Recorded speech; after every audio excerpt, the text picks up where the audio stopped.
Bismillahirrahmanirrahim. Assalamualaikum warahmatullahi wabarakatuh. Selamat siang. Kami dari kelompok 18 izin mempresentasikan mengenai materi Mikrotik Based Hotspot Optimization Wireless Distribution System menggunakan metode MES. Sebelumnya, yang terhormat Bapak Arif Budiman Syah Purba MKOM selaku dosen mata kuliah komunikasi data dan teman-teman yang berbahagia. Pertama-tama, panjatkan puji serta syukur kepada Allah Subhanahu wa taala karena telah memberikan rahmat keselamatan dan kesehatan sehingga kita dapat berkumpul di Google Meet pada kali ini. Perkenalkan, nama saya Ari Setia Budi. Saya selaku moderator atau yang memandu presentasi kali ini. Di sini saya tidak sendiri, saya bersama rekan-rekan saya. Ada Adi Nur Fajar, ada Kamila, dan Fitria Nurhalija Alpiasari. Baik, tanpa menunggu waktu lama-lama, di sini kita akan langsung kepada materi. Untuk materi akan disampaikan oleh Adi Nur Fajar. Kepada Adi Nur Fajar, saya persilahkan. Ya, baik. Mohon izin untuk Pak Arif. Perkenalkan, nama saya Adi Nur Fajar. Saya di sini akan menjelaskan tentang materi Mikrotik Based Hotspot Optimization Wireless Distribution System menggunakan metode MES. Yang pertama di sini ada pendahuluan. Nah, di pendahuluan ini ada perkembangan teknologi yang semakin maju dan pesat, memberikan banyak sekali manfaat bagi kehidupan manusia. Contohnya adalah teknologi manusia. Contoh hotspot merupakan area atau kawasan bersinyal merujuk kepada tempat-tempat tertentu yang memiliki layanan internet dengan menggunakan teknologi LAN atau nirkabel. Kemudian di sini ada pengertian WDS atau Wireless Distribution System. WDS itu sendiri adalah singkatan dari Wireless Distribution System. Dengan WDS, kita dapat memperluas jaringan dari access point tanpa menggunakan kabel, seperti yang bisa dilakukan jaringan pada kabel. Suatu access point dapat berfungsi sebagai, yang pertama ada main base station, yang kedua ada relay base station, yang ketiga ada remote base station. Kemudian di sini ada prinsip kerja WDS. WDS bekerja dengan menghubungkan antara satu access point dengan access point lainnya dengan mengingat MIC address dari kedua access point tersebut. Nah, kemudian ada cara menghubungkan WDS. Di sini ada dua cara untuk menghubungkan WDS. Cara yang pertama ya kita hanya dapat menghubungkan dua buah access point saja. Yang kedua, cara yang kita dapat menghubungkan dua atau lebih access point pada jaringan yang sama. Untuk yang selanjutnya di sini ada fungsi WDS. Nah, di WDS ini memiliki banyak fungsi, yaitu di sini kita hanya menyebutkan tiga. Yang pertama ada memperluas jangkauan jaringan atau coverage area.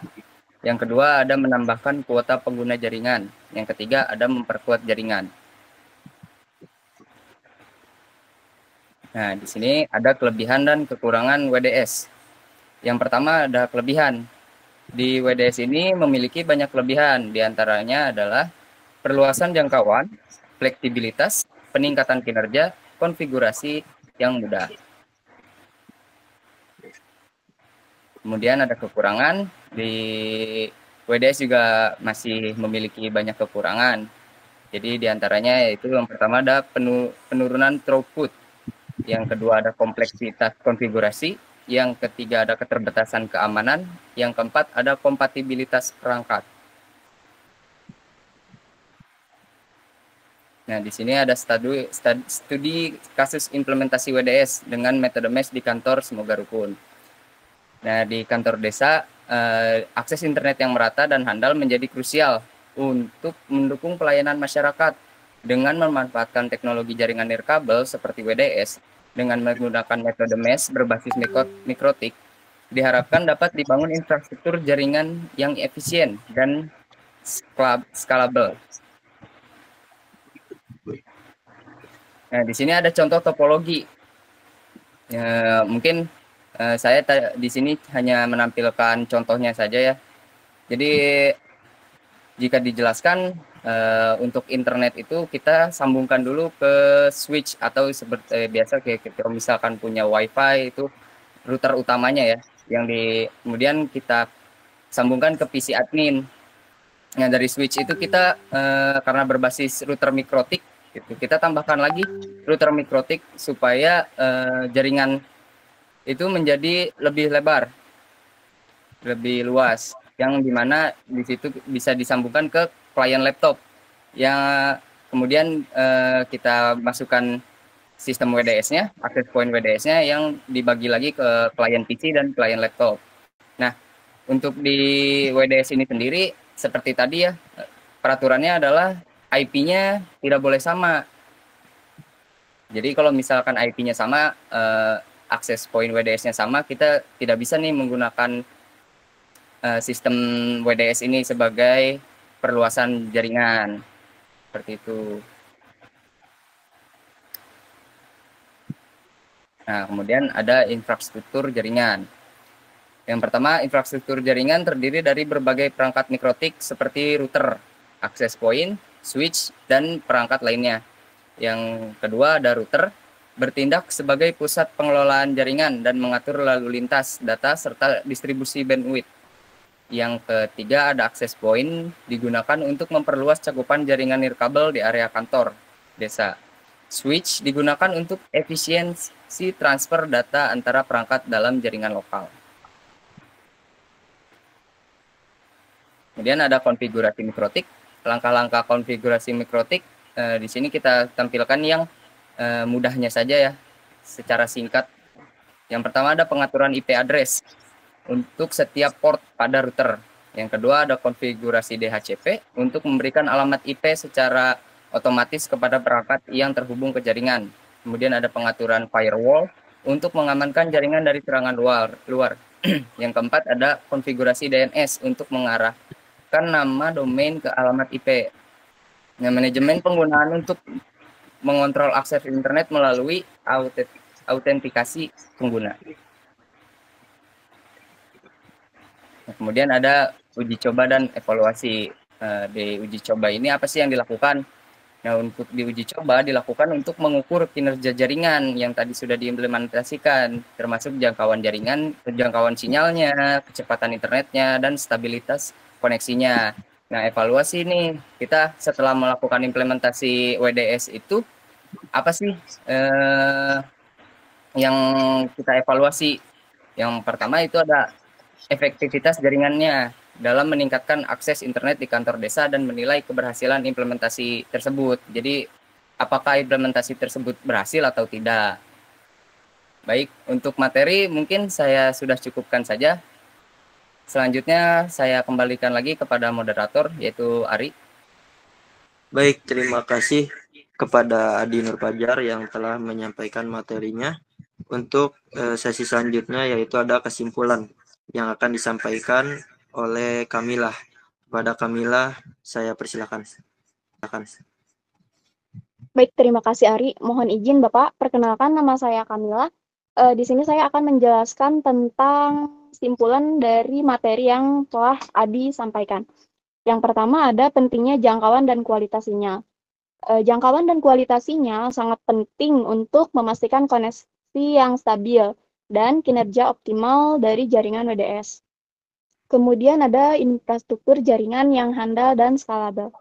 Infrastruktur jaringan yang handal dan dapat dengan mudah ditingkatkan menjadi kunci untuk menyediakan akses internet yang stabil dan dapat diandalkan. Kemudian ada langkah-langkah konfigurasi mikrotik. Nah, konfigurasi mikrotik yang tepat sangat penting untuk memastikan jaringan WDS berjalan dengan optimal, mencakup pengaturan perangkat keras dan perangkat lunak. Nah, yang terakhir ada uji coba dan evaluasi. Uji coba dan evaluasi kinerja jaringan dilakukan untuk mengukur efektivitas implementasi dan memastikan bahwa semua aspek jaringan berfungsi sebagaimana mestinya. Nah, mungkin itu saja simpulan yang dapat saya jelaskan. Selanjutnya, saya kembalikan lagi kepada moderator. Baik, terima kasih kepada Kamila yang telah memberikan kesimpulan materi kali ini. Untuk selanjutnya, saran yang akan disampaikan oleh Fitria Nurhalija Alpiasari. Kepadanya saya persilahkan. Baik, perkenalkan, saya Fitria Nurhalija Alpiasari. Saya di sini akan membacakan saran yang telah diberikan materi oleh adik tadi. Yang pertama, ada melakukan pemeliharaan rutin. Lakukan pemeliharaan rutin untuk memastikan semua perangkat jaringan berfungsi dengan baik dan untuk mencegah masalah sebelum terjadi. Yang kedua, ada pengembangan kapasitas.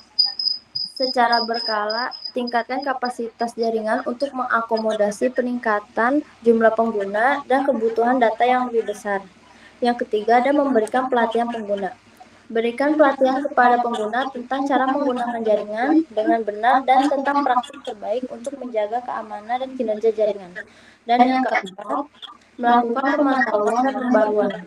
Lakukan pemantauan terus-menerus terhadap jaringan untuk mengidentifikasi dan menyelesaikan masalah dengan cepat, serta lakukan pembaruan perangkat lunak dan firmware untuk menjaga keamanan dan kinerja jaringan yang optimal. Cukup sekian saran yang telah saya berikan. Selanjutnya saya akan kembalikan kepada Ari sebagai moderator. Baik, terima kasih kepada Fitria Nurhalija Alpiasari atas sarannya yang diberikan. Untuk sesi selanjutnya, sesi tanya jawab. Izin Bapak, apabila ada pertanyaan yang Bapak ingin sampaikan kepada kami mengenai materi ini, kami persilahkan. Ya, terima kasih. Coba lihat judulnya tadi, Mas. Ya. Nah, pertanyaan saya sederhana. Di sini itu kalau kita lihat konteksnya dengan mata kuliah kita, komunikasi data, di mana peran dari apakah peran komunikasi data di dalam judul Anda ini gitu, dalam mikrotik based hotspot optimisasi gitu ya. Itu aja satu, silahkan. Pak, dari judul yang kita bawa itu mikrotik based hotspot optimization wireless distribution system menggunakan metode mesh, data komunikasi data yang terjadi itu di router mikrotiknya. Jadi dia yang mengirimkan data dari switch untuk dibagikan ke klien-klien PC yang lain. Seperti itu Pak. Jadi sebagai jembatan perluasannya jaringan yang diberikan dari switch, kemudian disalurkan ke data ke mikrotik tersebut, router mikrotik tersebut, kemudian disalurkan kembali ke diperluas kembali ke klien-klien untuk jaringannya tersebut, Pak. Oke. Jadi di sini kan kalau kita bicara kalau kita lihat konteksnya pada wireless itu kan komponen ada pengirim, ada penerima ya. Jadi pengirimnya siapa, penerimanya siapa gitu. Sumbernya siapa. Kalau dalam mikrotik based seperti itu. Kalau untuk pengirimnya itu, bentar.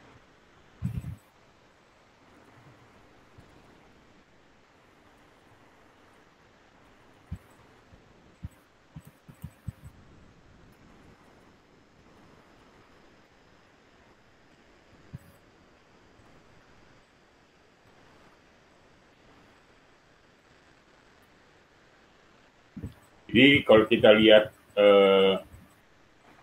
relevansi dengan materi kita yang terakhir kemarin, jadi prinsip kerja di wireless itu kan berdasarkan pada penggunaan gelombang elektromagnetik untuk mengirim dan menerima data. Jadi proses ini di dalam wireless itu dia mempunyai dua komponen utama gitu ya. Jadi ada pemancar ya atau transmitter, yaitu sumbernya gitu kan. dan penerima gitu loh. Nah, jelaskan bagaimana konteks kerja dari judul Anda ini gitu loh. Itu aja. Ya, baik.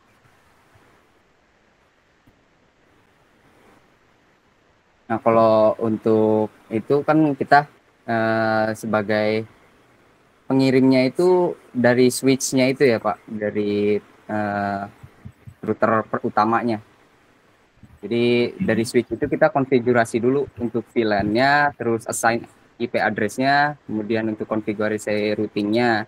Nah, nanti dari situ kita disalurkan ke Mikrotik untuk login di Mikrotik, kemudian dikonfigurasi interface-nya, kemudian assign IP address-nya, lalu konfigurasi routing-nya, kemudian konfigurasi firewall-nya. Seperti itu Pak. Jadi untuk pengirimnya itu si switch-nya itu dari internet ke switch, kemudian switch-nya itu mengirimkan datanya itu ke router Mikrotik-nya. Oke. Udah, gitu aja. Udah, mungkin seperti itu sih Pak. Oke, saya rasa cukup. Silakan ditutup, Ari. Ya baik Pak, terima kasih atas pertanyaannya Pak. Mungkin sesi tanya jawabnya cukupkan. Kami dari kelompok 13 mohon maaf apabila ada kesalahan kata atau penyampaian materi. Saya cukupkan. Mohon maaf Bapak atas waktunya, mengganggu waktunya. Terima kasih. Wassalamualaikum warahmatullahi wabarakatuh. Waalaikumsalam warahmatullahi wabarakatuh.